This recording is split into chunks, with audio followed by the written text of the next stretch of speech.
All right, so this is the equation we are given. I'm going over this problem right here. Oh, I just pulled my keyboard up. I'm just going to change it a little bit when I go over it, so that way it's not showing you the exact problem from our homework. But the problem is, for a person at rest, the velocity v in liters per second of airflow during a respiratory cycle, which is the time from the beginning of one breath to the beginning of the next, was given by v equals 0.85 sine pi t over 2, where t is the time in seconds. I'm reading this really fast because I'm just kind of sketching through it. Essentially, we have to sketch a graph that represents this whole function. So you can refer back to this and read over it if you need to, but I'm just going to write down what we are given.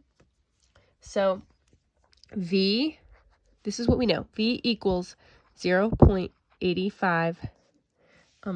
My board is sliding.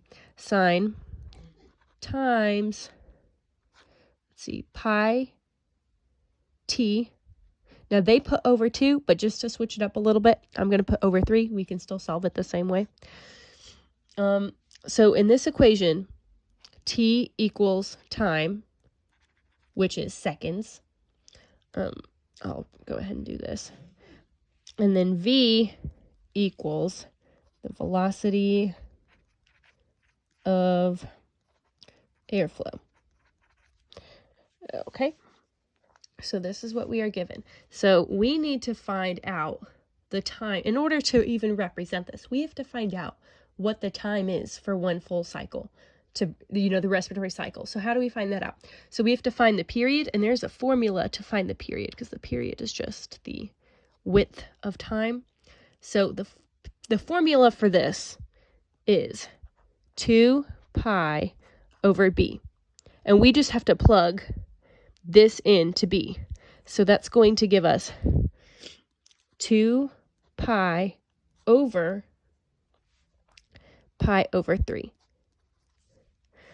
But this is because we're putting this over a fraction, that's going to be the same as multiplying 2 pi by 3 over pi. Because we just flip this around and multiply, because that's all we have to do. We just take this bottom one, flip it around, and then multiply. So the pi's cancel out, which is kind of nice and dandy. And then we're left on top with 6, and that's 6 seconds. So 6 seconds is one respiratory cycle. And that is all the information we need to create our graph. So this is going to be our graph. I'm going to create a nice little line that goes through here.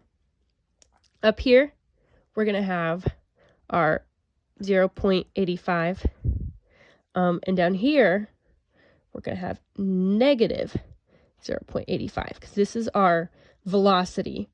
So I'm just going to create these little marks.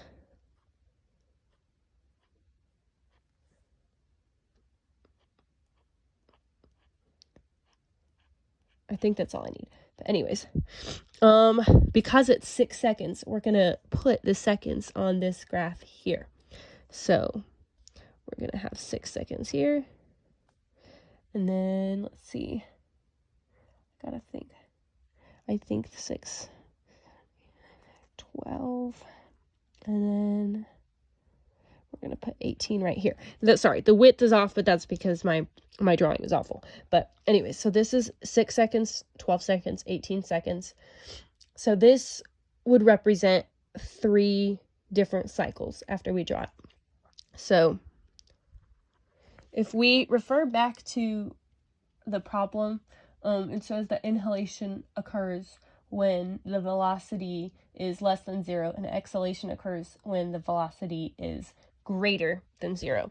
So that means that we are going to be going up to this point here.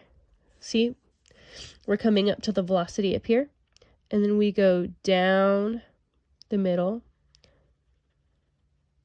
and then up to 6. This represents one cycle. Okay, now to do another cycle, we're going to do it again. We're going to go up, down, then up again.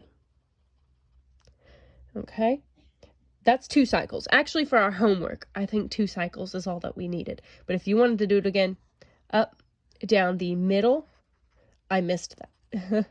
and then up again. So that's technically 3 cycles, but this is the graph. I really hope that I explained that okay. If you have any questions, I'm going to be at work this evening, but I'm going to try and keep checking for if you guys are, confused because I'm bad at explaining things, but I really hope that this helped.